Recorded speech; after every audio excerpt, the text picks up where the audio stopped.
According to an article in Women's Day magazine, there are actually 9 fights, they say, that can make a marriage stronger. And here to talk about some of them are relationship experts Heidi and Matt Titus, co-author of Why Hasn't He Called Me? So I got to begin with you, Matt. Why have a good fight? Because it builds sexual tension. Wow. It really? paves the way. It always comes back to that with you. It really I'm does. all about the sex. It really I'm does. sorry. Look, here's the thing. It builds sexual tension. It paves the way for more clarity within the relationship.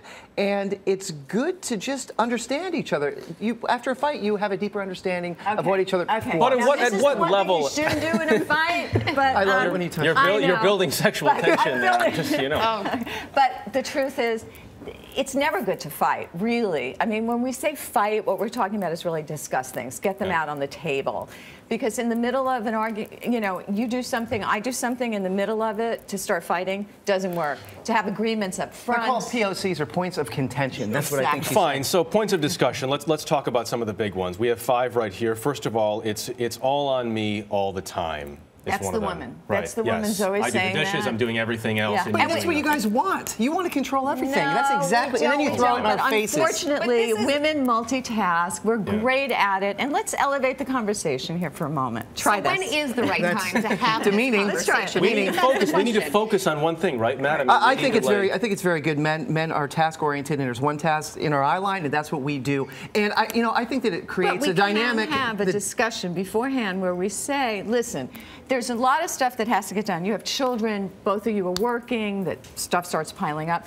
The thing with a lot of women, what they do is they decide what they want to do is what you want to do. And that's where I will give it to you. So it's like Christmas card time.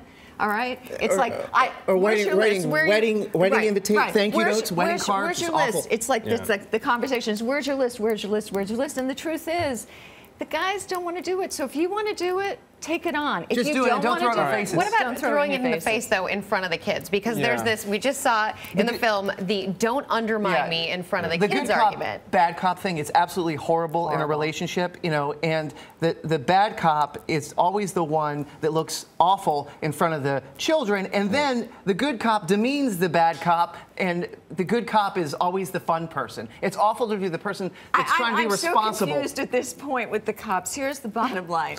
Do not argue in front of your children, period. Take it home, take it to the bedroom, discuss it, have a plan. And if that's not realistic, there are going to be arguments in front of the children. You have to be respectful in front of the kids. And both parents should be bad cops. Do you understand that? Yes, I do. There you go. I do.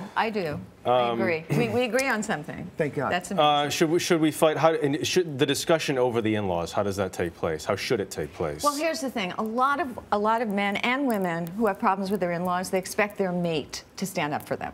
It's like, if your mother's dissing me, I want you to stand up for me. That's not their job. And it's a bad position for that spouse to be in. Your family or your husband, that's awful. Don't get in the middle. That should be straightened out as early as possible, because that can be a problem throughout a marriage that can really cause a lot of stress. But let's elevate the conversation for a second. Here's the exciting thing. Here's a lot of elevation here. Here's the exciting thing.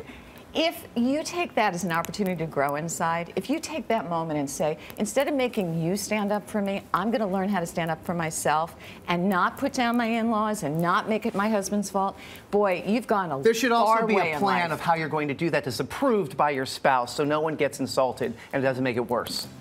Matt Titus and Heidi Banks, thank you very much. Words nice job, to live guys. by. Appreciate it.